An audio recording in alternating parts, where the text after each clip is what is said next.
Политичката криза одбележа уште една година за македонските граѓани. Очекуваа изборите на 11 декември да стават крај на кризата, но се чини дека крајот сепак ќе го очекуваме во новата година.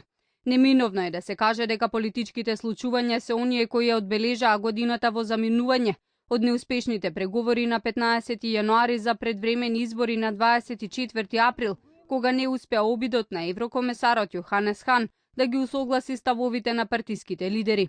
Both confirmed that if everybody in the country is committed, it should be possible to have fair, transparent and democratic elections according our European and international standards.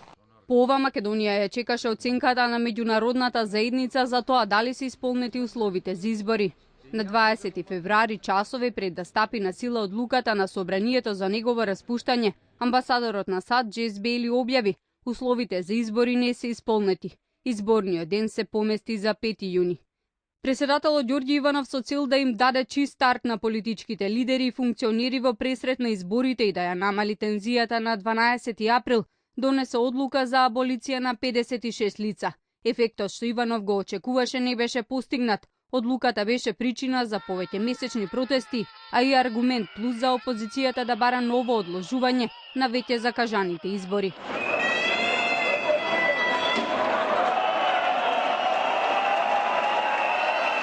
На 6 јуни шефот на државата донесе нова одлука, повлекувајќи ја претходно дадената аболиција. Партиите повторно седнаа на преговарачка маса. На 20 јули падна нов договор кој што содржеше конкретни мерки со прецизирани датуми за институциите да ги спроведат. И додека политичките страсти на момент се смирија, природата се разбуди. На 6 август Скопје и околината е зафатено од големо невреме со поројни дождови. Во период од само неколку часа на потекот од Ѓорче Петров до Арачиново наврнаа повеќе од 100 литри на метар квадратен. 22 лица ги загубија животите во налетот на огромни количини вода и наноси од земја, кои надојдоа од падините на Скопска Црна Гора. Најпогодени беа селата Стајковци, Сингилича, Рачиново и Смилковци. Штетите беа огромни, стотици домови беа поплавени и уништени огромни површини на земјоделски посеви. Сликите од поплавените региони беа застрашувачки. Армијата, полицијата и голем број на доброволци веќе од следниот ден беа на терен. На повикот за хуманост одговорија и спасувачки екипи, пожарникари и од други држави. Скопје повторно беше центарот на светската солидарност. Им се помагаше на погодените да ги расчитат штетите и што поскоро да го вратат својот живот. И додека скопјани закрепнуваа од поплавите, природата со уште еден непријатен удар. Недела 11 септември во неколку минути пред 7 часот земјотрес со јачина од 4,2 степени ги разбуди скопјани. Но вистинскиот удар следеше попладне во 15:10 часот. Потресот 5,3 степени, најсилен земјотрес по катастрофалниот во јули 1963 година, предизвика вистинска паника меѓу граѓаните. Јас сум стар скопјанец и скопскиот си го доживеав, сега и ова чудо, амако не е тоа многу ново. Јас сум многу плашлива од земјотреси, ама ова беше стварно заплашен. Беше јак, да ви кажам. Беше и многу траеш. Се љулја, ама кај да бегаш? Ни со лифт, ни со степеници може да те поклопи.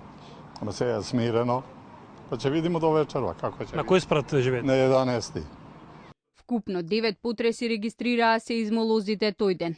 Десетици се повредија во обид што побрзо да ги напуштат домовите. Голем број скопјани до вечерта одлучија или да заминат од главниот град, или ноќта да ја минат под отворено небо. Се преноќуваше во автомобили, во шатори, во парковите. Тлото под Скопје се тресеше со денови потоа. Помеѓу поплавите и земјотресот на 31 август на средба на лидерите на 4 најголеми партии се договори датумот за избори, 11 декември.